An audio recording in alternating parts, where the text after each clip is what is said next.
Hello everyone, welcome to smart work. Smart work में आपका स्वागत है। आज का हमारा टॉपिक है अंतर्राष्ट्रीय संगठन से रिलेटेड सार्क, मतलब दक्षिण एशियाई क्षेत्रीय सहयोग संगठन। चलिए इसकी स्थापना के मुख्य कारण के बारे में विचार कर लेते हैं। इसकी स्थापना क्यों की गई थी? तो दक्षिण एशिया में कई देश हैं जिनमें कई प्रकार की आर्थिक, सामाजिक, सांस्कृतिक आदि समस्याएं थी। इन्हीं समस्याओं से निपटने के लिए एक ऑर्गेनाइजेशन बनाया गया जिसका नाम सार्क रखा गया। यह दक्षिण एशिया के 8 देशों का आर्थिक और राजनीतिक संगठन है। संगठन के सदस्य देशों की जनसंख्या को देखा जाए तो यह किसी भी क्षेत्रीय संगठन की तुलना में ज़्यादा प्रभावशाली है। सार्क का फुल फॉर्म है south Asian association for regional corporation, जिसकी स्थापना 1985 में की गई थी, जिसका मुख्यालय है काठमांडू, नेपाल में। प्रथम महासचिव बनाए गए अब्बुल एहसान, जो बांग्लादेश के थे, 1985 से 1990 तक।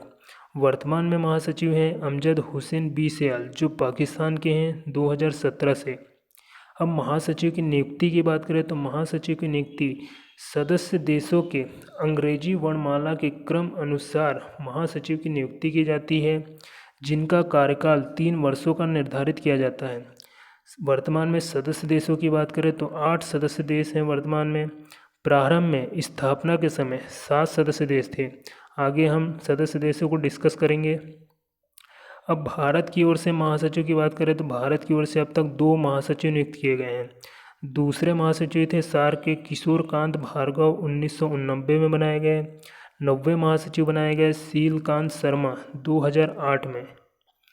अब सार्क का उद्देश्य क्या है? तो सार्क के उद्देश्य है दक्षिण एशिया के देशों के बीच सामूहिक आत्मनिर्भरता को बढ़ावा देना और मजबूती प्रदान करना, आपसी विश्वास, एक दूसरे की समस्याओं के प्रति समझ बढ़ाना, आर्थिक, सांस्कृतिक, तकनीकी, सामाजिक और वैज्ञानिक क्षेत्रों में सक्रिय सहयोग और आपसी सहयोग को बढ़ावा देना, अन्य विकासशील देशों के साथ सहयोग को मजबूत करना और आपस में साझा हित के मामलों पर अंतर्राष्ट्रीय मंचों में सहयोग को मजबूत करना।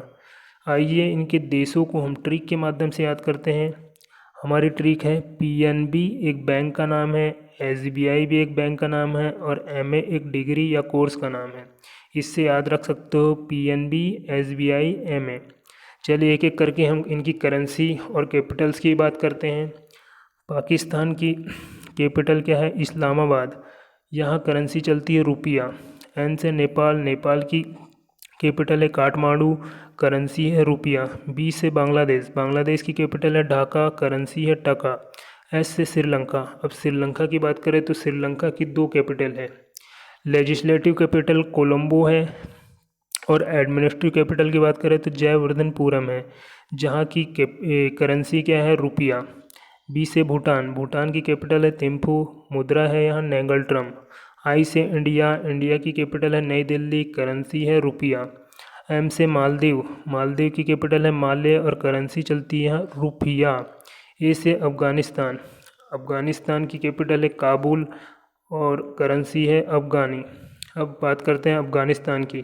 तो अफ़गानिस्तान को 2007 में सार्क का 8वां सदस्य देश बनाया गया।